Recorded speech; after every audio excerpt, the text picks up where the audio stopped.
Bismillahirrahmanirrahim. Assalamualaikum warahmatullahi wabarakatuh. Global Hijrah 31 Januari bersama saya Zaim Zamani. Hari berganti hari, bulan berganti bulan. Sudah setahun COVID-19 menghantui seisi dunia dengan penangannya yang kita tidak pernah jangkakan. Ekonomi lumpuh, sektor pelancongan merudum, fasiliti kesihatan kritikal dan paling jelas kehidupan manusia tidak lagi sebebas dulu. Sehingga kini penghujungnya masih belum kelihatan walaupun vaksinnya sudah ditemui. Sejak virus itu dikesan kali pertama di Wuhan 12 bulan lepas, misi antarabangsa Pertubuhan Bangsa-Bangsa Bersatu PBB tiba di wilayah itu bagi menjejaki asal-usul COVID-19 yang telah menjangkiti 100 juta orang di seluruh dunia. 10 saintis yang menyertai misi ini bukan calang-calang dan salah seorang daripadanya ialah pakar zoonosis terkemuka Fabian Lindertz. Semalam siasatan dimulakan di Hospital Wuhan dan hari ini ke Pasar Basah yang dipercayai lokasi berasalnya virus maut itu. Pakar dari PBB menjelaskan misi berkenaan bukanlah untuk mencari negara atau pihak bersalah tetapi tertumpu kepada punca penyebaran wabak agar tidak berulang lagi. Siasatan dengan kebenaran Cina itu melibatkan makmal, hospital dan pasar basah dan dijangka mengambil masa 6 minggu.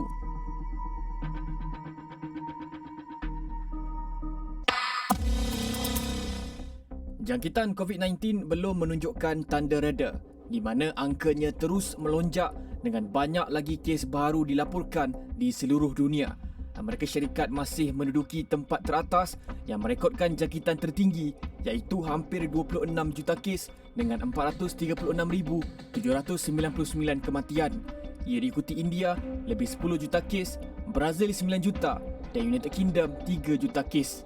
Indonesia pula menjadi negara di Asia terburuk dijangkiti COVID-19 dengan angkanya yang mencecah 1 juta kes sekaligus paling tinggi di Asia Tenggara. Tiap hari kami merawat rata-rata di atas 95 pasien. Sehingga kalau 95 per 156 itu udah hampir 80-an persen, di atas 80% ya. Dan itu sudah warning udah tingkat yang bahaya. Malah kita pernah merawat pasien di atas 120. Indonesia kini giat menjalankan kempen vaksin selepas menerima 1.2 juta dos dari China bagi ujian klinikal vaksin Sinovac dengan Presidennya Jokowi menjadi individu pertama menerima suntikan. Malaysia pula merekodkan lebih 5,000 kes 2 hari berturut-turut pada 29 Januari dan semalam ketika negara menjalani Perintah Kawalan Pergerakan PKP.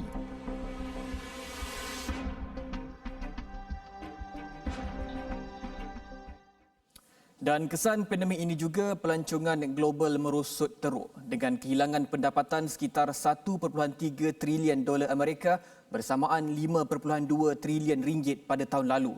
Menurut Pertubuhan Perdagangan Dunia WTO, kelumpuhan itu 11 kali ganda berbanding krisis ekonomi global 2009. Lebih membimbangkan, dianggarkan antara 100 hingga 200 juta pekerjaan sektor pelancongan berisiko terjejas. Global Hijrah berehat seketika. Sekembali nanti, perang vaksin semakin hangat.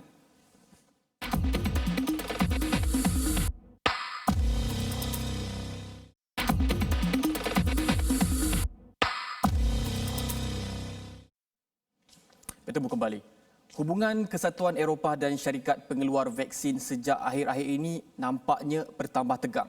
Perang vaksin antara kedua pihak itu tercetus apabila Pfizer pada penghujung Disember tahun lalu menangguhkan pengantaran vaksin baru ke 8 negara Eropah. Api kemarahan EU kemudian semakin membara apabila blok ekonomi itu dijangka hanya menerima kira-kira suku daripada 100 juta dos vaksin menjelang penghujung Mac ini dan mendakwa syarikat farmaseutical itu melanggar kontrak. Ketika memberikan penjelasan, Pfizer dan AstraZeneca memaklumkan kelewatan pengantaran serta bilangan dos yang lebih sedikit adalah disebabkan masalah pengeluaran. Namun Brussels tidak berpuas hati dengan jawapan itu dan mempersoalkan banyak perkara. Antaranya, adakah vaksin atau komponennya itu diekspor terlebih dahulu untuk memenuhi permintaan negara lain ataupun telah diedar ke United Kingdom. Dan Kesatuan Eropah baru-baru ini menerusi Presiden Majlis Eropah Charles Michel dijangka akan menyekat ekspor vaksin Pfizer ke United Kingdom semata-mata mahu memastikan bekalan vaksin itu mencukupi untuk negara anggota. Sebelum ini pun, Michelle telah memberi amaran berhubung langkah-langkah segera bagi memastikan pengeluaran dan bekalan vaksin yang efektif kepada penduduk EU. Disebabkan kelewatan itu, kebanyakan negara Eropah terpaksa menangguhkan sementara kempen dan program vaksin sebagaimana yang dirancang. UK yang telah keluar dari blok ekonomi itu dalam masa sama tidak mahu campur tangan dalam pertikaian itu selagi mana bekalan vaksin ke UK tidak terjejas. Namun secara faktanya, United Kingdom menandatangani kontrak vaksin dengan AstraZeneca 3 bulan lebih awal berbanding EU, malah vaksin Pfizer sendiri belum diluluskan oleh Agensi Perubatan Eropah EMA.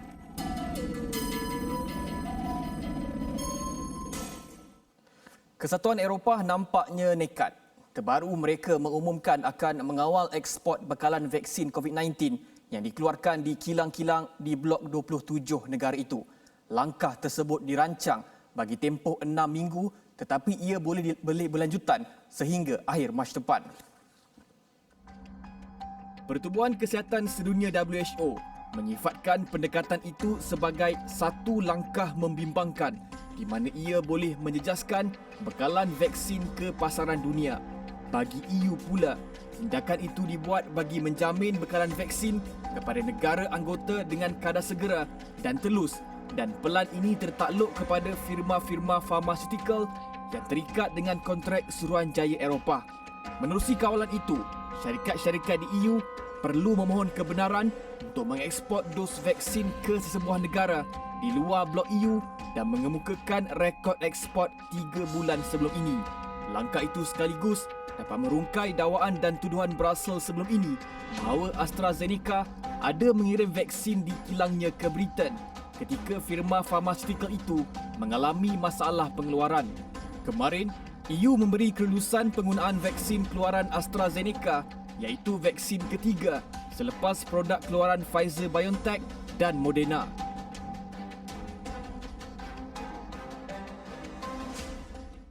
Selepas 11 hari bertarung nyawa di unit rawatan rapi ICU, Hospital Menca Central Spanyol, kanak-kanak 10 tahun akhirnya disahkan sembuh dari COVID-19.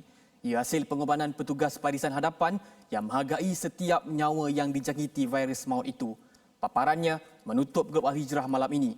Saya Zaim Zamani. Assalamualaikum warahmatullahi wabarakatuh.